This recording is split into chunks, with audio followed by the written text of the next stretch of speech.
নমস্কার সবাইকে, the Bengali compass চ্যানেলে আপনাদের সবাইকে আবারও স্বাগত জানাই। আমরা এখন চলে এসেছি তাজমহল দেখার জন্য।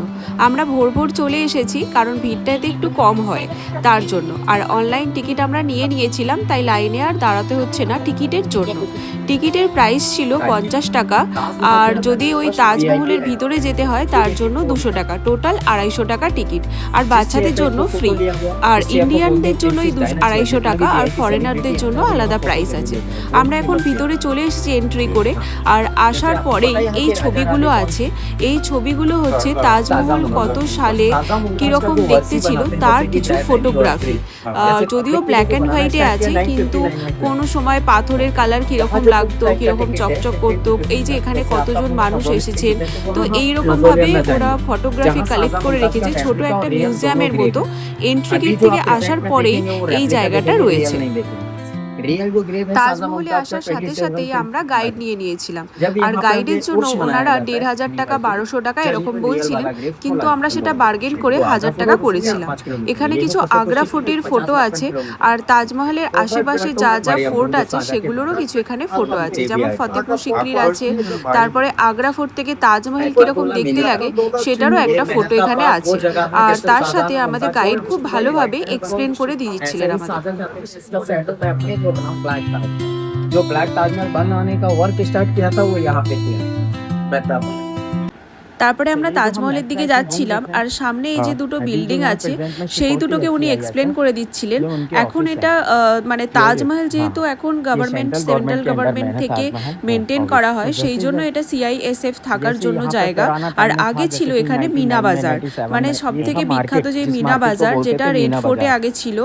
আর তার আগে এখানে তাজমহলের এই জায়গায় মিনা বাজার বসতো। तो यहाँ से मार्केट हटा दिया, बाहर कर दिया। रेड फोर्ट मतलब ये लाल वाला किला। रेड फोर्ट, लाल किला, Agra fort. Agra fort, red fort, लाल किला एक ही है। जैसा गेट हम आगे এটি হলো তাজমহল ঢোকার একদম সামনের গেটটি, আর এর অপোজিটেই ঠিক সেম দেখতে একটা গেট আছে, যেটা এখানে মিরর ইমেজ বলা হয়, মানে সেম দেখতে দুটো গেট এর ঠিক অপোজিটেই একদম আছে। আর আমাদের গাইড আমাদেরকে বলে দিচ্ছিলেন এখানে যে সাদা সাদা ছোট ছোট টম মতো আছে, তো এই ছোট ছোট টমগুলো 22টা আছে, মানে 11টা প্রথমের দিকে আর পিছনের দিকে 11টা, তো টোটাল 22টাই আছে। 22টাই কেন আছে তার কারণ হলো 1631 থেকে তাজমহল বানানো শুরু হয়েছিল, আর 1653-তে তাজমহল বানানো শেষ হয়েছিল। তো তখনকার দিনে ঘড়ি, কম্পাস এসব কিছু ছিল না, তো কিভাবে কাউন্ট করা হতো? তো কাউন্ট করার জন্য যত বছর যেত, মানে প্রত্যেক বছরে একটা করে সামনের এই যে সাদা সাদা ছোট টমগুলো আছে একদম উপরে একটা করে বসানো হতো প্রত্যেক বছরে। তো সামনে 11টা আছে আর পিছনে 11টা, এইভাবে কাউন্ট করে টোটাল 22 বছর ধরে তাজমহল তৈরি হয়েছে, সেটা এখানে প্রুফ করা হয়েছে।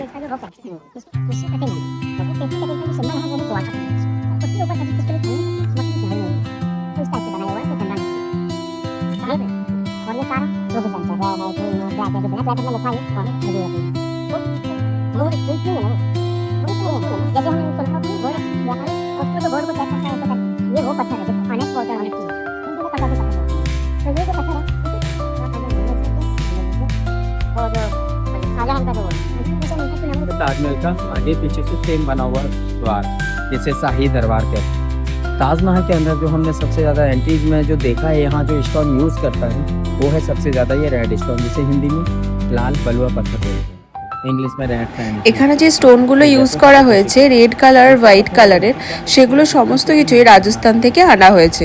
বাকি যেই তাজমহলের মধ্যে আর তাজমহলের এই যে গেটের মধ্যে যে কালারফুল স্টোনগুলো, মানে যেগুলো চকচক হচ্ছে রেড, গ্রিন, ইয়েলো, তো এই কালারের যে স্টোন আছে সেগুলো আনা হয়েছে তিব্বত, আফগানিস্তান, চীন, এরকম অনেকগুলো দেশ থেকে এরকম কালারফুল স্টোন আনা হয়েছে।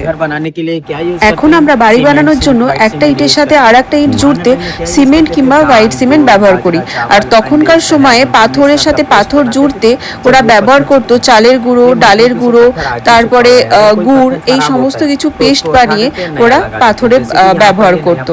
আর এখানে দেখুন দুই রকমের পাথরের কালার আছে, তার কারণ এই যে ডার্ক রেড যেটা আছে সেটা হলো তখনকার সময়ের পাথর, আর এখন যেগুলো নষ্ট হয়ে যাচ্ছে সেগুলো সেম ডিজাইন করেই এই পাথরগুলো লাগানো হচ্ছে যাতে দেখতে সুন্দর লাগে।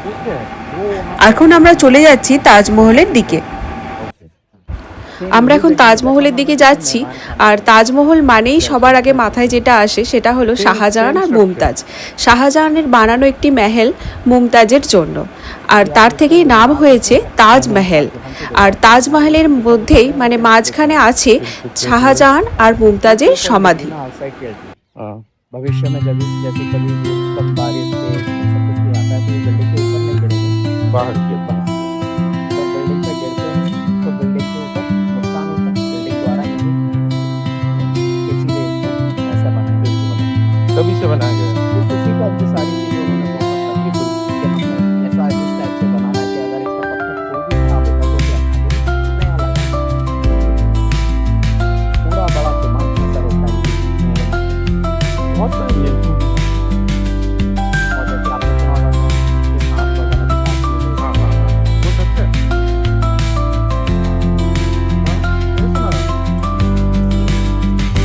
ओके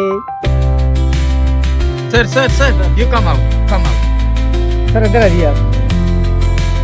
1 2 3 एक दूसरे को देखें सर आप। मैम सर को देखिए। ओके माथे पे আজকে সকাল সকাল চলে এসেছি তাজমহল। তাজমহলে এসে এত ভালো লাগছে, তার কারণ আমরা সকালেই এসেছি আর তাজমহল দেখে তো খুবই ভালো লাগছে, মনটা পুরো ভরে গেছে সকাল সকাল দেখে। আর তার সাথে এসে এখানে দেখেছি সানরাইজ, আর সানরাইজের সাথে এরকম তাজমহলের ভিউ মানে খুব ভালো লাগছে, খুব দারুণ ভালো লাগছে। আর তার সাথে মানে আমাদের ভিড়টা অনেক কম ছিল যেহেতু আমরা একদম ভোরের দিকে এসেছি। তো আমি বলবো যারা একটু ভিড় কম চান তারা ভোরের দিকে আসাই ভালো।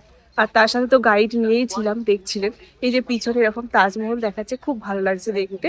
তো পুরো ভিডিওটা দেখতে থাকুন। আমরা একদমই তাজমহলের সামনে চলে এসেছি, আর আমরা যখন তাজমহল দেখছিলাম তখন একদম সূর্যোদয় হচ্ছে।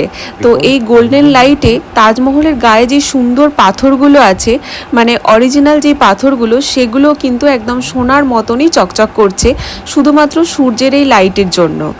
আর তাজমহলের গায়ে মানে সাদা পাথরের উপরে যেই পাথরগুলো লাগানো আছে, কিছু স্টোন আছে যেমন হলো নীলা, চুনি, পান্না, এই ধরনের কস্টলি পাথর এখানে দেওয়া হয়েছে। আর তাজমহলের চূড়াটি দেখুন, এটি আমাদেরকে গাইড জিজ্ঞাসা করছিলেন কত ফুট হতে পারে। আমরা ভাবলাম 4 থেকে 5 ফুট হতে পারে হয়তো, এই উপরের যেই চূড়াটা আছে। তো আমাদেরকে গাইড বললেন না, এটা 32 ফুট, এটা কিন্তু দেখে বোঝা যায় না। আর তাছাড়াও এখানে ছিল খুব সুন্দর আর্কিটেকচার, মোগল আর্কিটেকচার, যেটা সেই সময়ের ইতিহাসে আমরা পড়েছি, সেটা এখন আমরা চোখের সামনে দেখছি। আর প্রত্যেকটা জায়গাতেই এরকম কস্টলি অনেক পাথর লাগানো আছে। বেশিরভাগ পাথরই ব্রিটিশদের আমলে ওনারা নিয়ে চলে গেছে, মানে আমাদের তাজমহলে যা যা কস্টলি পাথর ছিল সব কিছুই ওনারা নিয়ে চলে গেছেন। আর দেখুন তাজমহলের 2 সাইডে অ্যারাবিক লেখা আছে। তো এটা হলো কোরআনের কিছু মানে রুলস কিংবা কিছু লেখা আছে যেগুলো কোরআন থেকে নেওয়া, সেইগুলোই এখানে লেখা হয়েছে। আর আমরা গাইড থেকে জানতে পারলাম তাজমহল সকালে সূর্যোদয়ের সময় যতটা সুন্দর লাগে, সূর্যাস্তের সময়ও ততটা সুন্দর লাগে। আর মাঝে সূর্যের আলো যেই কর্নারে যেরকম পড়ে সেরকমভাবেই চকচক করতে থাকে প্রত্যেকটা পাথর, খুব ভালো লাগে। আপনি যখনই তাজমহল দেখবেন তখনই এরকম সুন্দরই দেখতে লাগবে। আর তাজমহল এমনভাবেই বানানো হয়েছে যেখান থেকে আপনি যত তাজমহলের সামনের দিকে যাবেন তত মনে হবে তাজমহল যেন আপনার থেকে দূরে চলে যাচ্ছে, আর যত তাজমহল থেকে পিছনের দিকে যাবেন তত মনে হবে তাজমহল দেখো আপনার দিকে এগিয়ে আসছে। তো এটা একটা হ্যালুসিনেট টাইপের বানানো হয়েছে তখনকার দিনে। তাজমহলের চারিদিকে যে 4টি স্তম্ভ আছে সেগুলো হেলানোভাবে বানানো হয়েছে, যাতে যদি কখনো ভেঙে পড়ে তাজমহলের উপরে যেন ভেঙে পড়ে তাজমহল নষ্ট না হয়ে যায়। এই যে এই 4টি স্তম্ভ। তাজমহলের একদম ভিতরে ফটোগ্রাফি ভিডিওগ্রাফি অ্যালাউ ছিল না, তার জন্য আমি একদম ভিতরের ফটো দিতে পারলাম না। আর সামনে যেই জলটা আছে সেটাতে তাজমহল রিফ্লেক্ট করে, যেটা দেখতে খুবই ভালো লাগে। আর সাথে এরকম ফুল দিয়ে সাজানো ছিল, খুবই ভালো লাগছিল দেখতে। তো এই ভিডিওটা আমি এখানেই শেষ করছি, দেখা হচ্ছে পরের ভিডিওতে। যদি ভিডিওটি ভালো লেগে থাকে তাহলে চ্যানেলটি সাবস্ক্রাইব করবেন আর ভিডিওটিতে লাইক করবেন। পরের ভিডিওতে থাকছে আগ্রা ফোর্টের ভিডিও।